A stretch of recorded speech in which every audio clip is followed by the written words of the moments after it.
Cockroach जनता पार्टीचं आंदोलन cover करण्यासाठी प्राईम टाइम महाराष्ट्र हे पुण्यापर्यंत आलेलं आहे.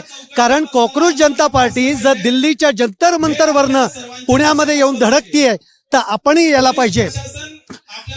पण हा मुखवटा मला ठेवता येणार नाही, कारण पत्रकार म्हणल्यानंतर आपल्याला तटस्थतेने काही प्रश्न विचारावे लागतील. त्यामुळे आपण ते विचारण्याचा प्रयत्न करूयात. थेट दिल्लीवरनं पुण्यामध्ये धडक दिलेली आहे. पुण्यामध्ये येण्यामागचं आणि पुण्यात आंदोलन करण्यामागचं कारण काय? CJPने पुण्यामध्ये आंदोलन का केलं हे त्यांचे अधिकृत अध्यक्ष प्रवक्ते सांगू शकतील. पण मला असं वाटतं, दिल्ली ही भारताची राजधानी आहे आणि पुणे हे शिक्षणाची राजधानी आहे, म्हणून त्यांनी दिल्लीनंतर पुण्यात आंदोलन केलं असा माझा पहिला तर्क आहे.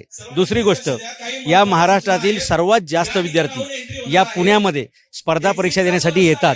जवळपास 9 लाख विद्यार्थी इथं कायम परीक्षेच्या तयारीत असतात. त्यामुळे सर्वात मोठा क्राऊड या महाराष्ट्राचा या पुण्यामध्ये आहे स्पर्धा परीक्षावाला. हे त्याचं दुसरं कारण असू शकतं. आणि तिसरं कारण हे आहे का की नीट परीक्षेमध्ये जो काही सगळा गोंधळ झाला त्याच्यामध्ये सगळे पुण्यातले शिक्षक निघावेत, हे दुर्दैव आहे पुणेकरांसाठी किंवा पुण्याचं. ते जे मॉडर्न हायस्कूल आहे तिथल्या सगळ्या शिक्षिका, तिघींचं नाव मनीषा. मग त्या मनीषा काय आहेत तर पेपर लीक करणे आहेत. त्यांना पेपर पुरवणारे PV कुलकर्णी आहेत. त्याच्यानंतर तो पेपर लीक करणारे ते लातूरचे शिवराज मोठेगावकर आहेत. त्यामुळे कॉलेजवाले, क्लासेसवाले, पेपर सेट करणारे, पेपर तपासणारे यांनीच तो पेपर लीक केलेला आहे. आणि तुम्ही म्हणता सगळी सूत्रधार या लीकचे, नीटचे नाही लीकचे, या पुण्यातले आहेत. आणि म्हणून कदाचित पुण्यामध्ये या आंदोलनाचा केंद्रबिंदू होऊ शकतो. या आंदोलनाच्या माध्यमातून धर्मेंद्र प्रधान यांच्या राजीनाम्याची मागणी होतीये किंवा हा प्रमुख अजेंडा आहे, बरोबर आहे? धर्मेंद्र प्रधान किंवा इतर कोणीही त्यांच्या खात्यासंदर्भात काही गलथान कारभार झाला आणि त्यांची नीतिमत्ता असेल तर त्यांनी मागण्यापूर्वी राजीनामे दिले पाहिजेत. कारण 23 लाख विद्यार्थ्यांची मेहनत वाया जाणं ही काही छोटी गोष्ट नाहीये. आणि एका तरुण पिढीच्या भविष्याचा काळ खराब होतो, त्यांचं भविष्य खराब होतं.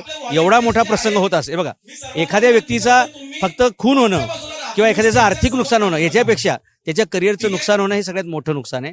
आणि 23 लाख विद्यार्थ्यांचं नुकसान म्हणजे हे गांभीर्य पाहून शिक्षण मंत्र्यांनी ताबडतोब राजीनामा द्यायला पाहिजे. पण यापूर्वी हा काही पहिला घोटाळा नाहीये किंवा हे काही पहिलं प्रकरण नाहीये.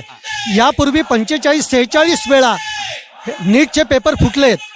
याच्यामध्ये आधी अनेक सरकारं होती, पण मग आत्ताच एवढं तीव्रता कशासाठी? कसं आहे, आता दिवसेंदिवस तरुणांची बेरोजगारी वाढत चाललेली आहे. आपली लोकसंख्या वाढती आहे, सरकारी नोकऱ्या कमी होत चाललेल्या आहेत. आणि त्याच्यामुळे पूर्वी सरकारी नोकरीला समजा 10 पोरं परीक्षा देत होते तर त्यातली 2 भरती होत होते. आता 1000 पोरं बसतात त्यावेळी त्यातली 2 भरती होतात. त्यामुळे सरकारी स्पर्धा परीक्षा याची तीव्रता वाढलेली आहे. आणि इथे काय होतंय की समजा 300 पोरांसाठी परीक्षा असेल म्हणजे जागा असतील तर त्याला 9-10 लाख पोरं बसतायत. त्यामुळे यशाचं प्रमाण कमी आहे, अपयशाचं जास्त आहे. आणि हा जो बॅकलॉग आहे तो दरवर्षी वाढत चाललाय. 9 लाख मुलं, 18 लाख मुलं, 30 लाख मुलं. त्याच्यामुळे याची व्याप्ती दिवसेंदिवस वाढत चाललेली आहे. मला असं वाटतं की ही मागणी योग्य आहे. तो राजीनामा सरकारने घेतला पाहिजे हेही खरं आहे. आणि आज कॉकरोच जनता पार्टी ज्या पद्धतीचं आंदोलन करतीये, छेडतीये, हेही बरोबर आहे. पण केवळ राजीनाम्याने प्रश्न सुटणार आहे असं वाटतंय का तुम्हाला? केवळ राजीनाम्याने प्रश्न सुटणार नाहीत, पण ते प्रश्न सुटायची सुरुवात राजीनाम्याने होऊ शकते. पण मग शेवटी या मुळाच्या जडाशी तर जायला पाहिजे.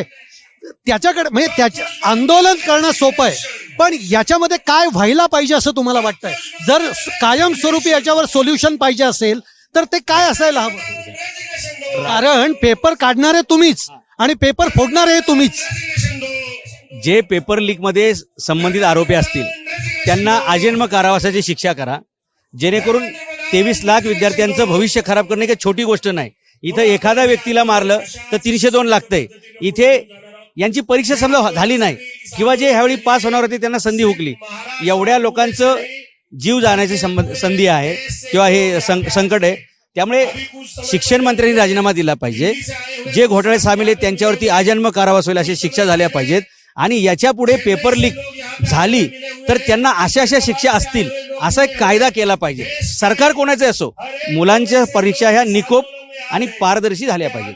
बरं, आता अभिजित दिपके यांचा अमेरिकेतला पंतप्रधान नरेंद्र मोदींबरोबरचा एक फोटो जो व्हायरल झालाय आणि संजय राऊत म्हणले की आता याच्यावर मी काय बोलू, हा तुम्ही काय बोलताय? आता तुम्ही मला जे सांगितले ते आत्ताच मी ऐकलंय. मी आता प्रवासातच होतो. मी याच्यावर पूर्ण स्टडी करेल आणि ह्याच्यातलं काय आहे पण याच्यावर स्टडी काय करायचं, म्हणजे फोटो समोर आला तर काय म्हणाल तुम्ही? एक लक्षात घ्या. तो फोटो मी बघितलेला नाही. तो मी बघितल्यानंतर तो ओरिजिनल आहे, मॉर्फ केलेला आहे का एडिट केलेला आहे हे सगळं बघावं लागेल. सोशल मीडियामध्ये बऱ्याचदा गडबडी होतात आणि त्याच्या आधारे आपण लगेच निष्कर्षापर्यंत मी येऊ शकणार. अभिजित दिपके हे आपच्या बरोबर कनेक्टेड होते यापूर्वी, असाही एक त्यांच्यावर आरोप झालेला आहे आणि आता देखील आप बरोबर ते कनेक्ट आहेत. आपच याच्या मागे सगळ्याची रणनीती आखतीये, हे खरं आहे? त्यांनी स्वतः स्पष्ट सांगितलेलं आहे की मी त्या पक्षामध्ये काम करत होतो. आता सुद्धा त्यांच्यासोबत असणारा बराचसा जो मॅनेजमेंटच्या टीमचा वर्ग आहे तो त्यांच्या जुन्या पक्षाशी संबंधितच आहे. ही गोष्ट खरी आहे, त्यांनी स्वतः बोललेलं आहे, त्याच्यामध्ये काही प्रॉब्लेम नाही. आता मुद्दा हा जनतेच्या विद्यार्थ्यांच्या हिताशी संबंधित आहे आणि कुणीतरी पक्षाने तो उचलला पाहिजे होता. यांनी उचलला, अपघाताने का होईना त्यांनी ती पोस्ट टाकली, लोकांना ती आवडली, तरुणांच्या मनातला असंतोष तो व्यक्त झाला. आता याचं क्रेडिट घेण्यासाठी किंवा याचं सगळं आपण केलं, आपल्या पाठिंबा झाला असं म्हणण्यासाठी अनेक पक्ष येऊ शकतात. कदाचित आम आदमी पक्षाचे तो जुना कार्यकर्ता असल्यामुळे जुने सगळे सहकारी त्यांच्यासोबत पटकन जोडले गेले असतील, असंही होऊ शकतं. धन्यवाद. पण तुम्ही अगदी मोकळेपणाने सगळी उत्तरं दिलीत.